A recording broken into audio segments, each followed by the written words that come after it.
Am I the a-hole for walking out of dinner because of my sister-in-law's disgusting husband? This happened recently, but honestly, it's been boiling under the surface for over a year. I, 30M, am married to my incredible wife, 29F, and while our marriage is strong and grounded, her side of the family has been an ongoing source of frustration and sometimes outright disgust. The biggest reason? Her sister's husband. Let's call him Tom. From the beginning, something about Tom never sat right with either of us. He's almost 35, has zero ambition, barely functions in adult society, and relies entirely on my in-laws to survive. We're talking about a guy who can't even navigate basic apps like Uber Eats or pay a single bill. He's had every opportunity handed to him by my in-laws, and yet he acts entitled, like the world owes him something. Meanwhile, his wife, my wife's sister, Anna, is smart, educated, and more than capable. But somehow, she's been dragged down by this guy for years. They've lived in my in-laws' house rent-free for a long time. Don't chip in for bills. Don't clean. Don't work full-time. It's like they're stuck in some alternate reality where personal responsibility doesn't exist. And the worst part is, everyone around them enables it.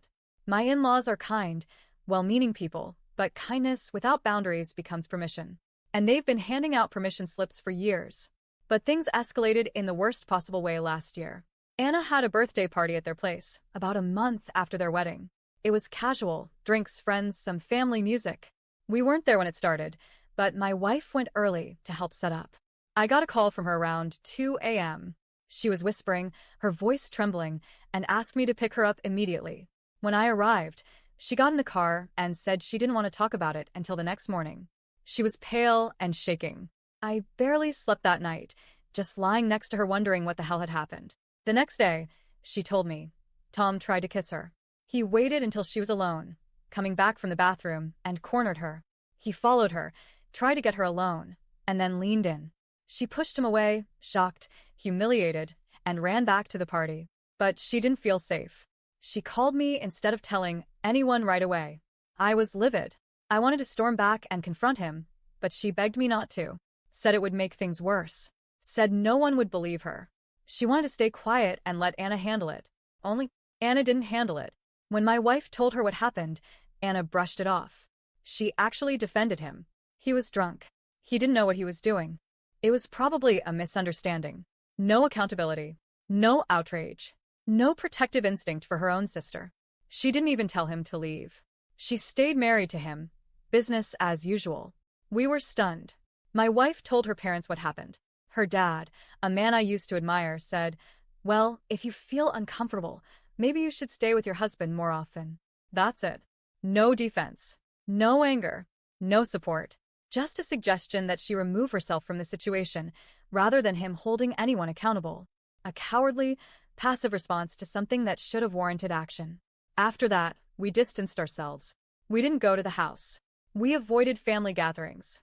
For a while, Tom kept his distance when we were around. We tolerated that bare minimum of decency and moved on the best we could. Eventually, Anna moved to another city for work. For a moment, it seemed like things might stay quiet. Then came last weekend. My wife's mom invited us over for dinner. She said she wanted to cook specifically for me and asked us to bring the groceries. We figured it would be a quiet night with just her and my father-in-law. So we agreed. We spent money, bought everything they needed, and showed up ready to keep things civil. But when we got there, surprise. Anna was in town. No warning. We weren't thrilled, but we decided to keep our cool for the sake of the dinner. What we weren't told was that Tom would be joining us, too. An hour in, while we're sitting in the living room making forced small talk, he walks in. Bold as ever. Smug. Like nothing ever happened. No apology. No remorse. He sat down at the table like he belonged there. Like he didn't once try to assault his wife's sister and pretend it didn't happen. My stomach dropped. I looked at my wife, and I could see her trying to stay composed, but I could also see the pain bubbling under the surface. Her hands were shaking slightly. Her jaw was tight. She wouldn't look at me at first. And then, softly, she whispered, "Do you want to leave?" I didn't say a word. I stood up, grabbed our coats and the groceries we brought, and walked out with her.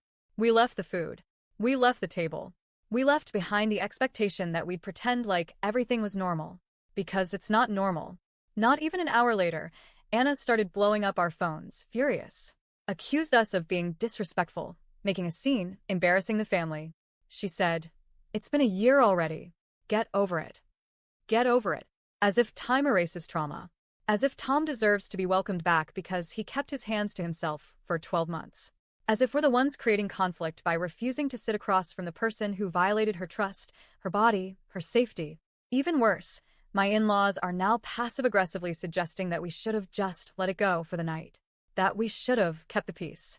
But here's the thing, there is no peace when the people around you treat your trauma like it's an inconvenience. When they invite your abuser to dinner and don't warn you. When they put his comfort over yours.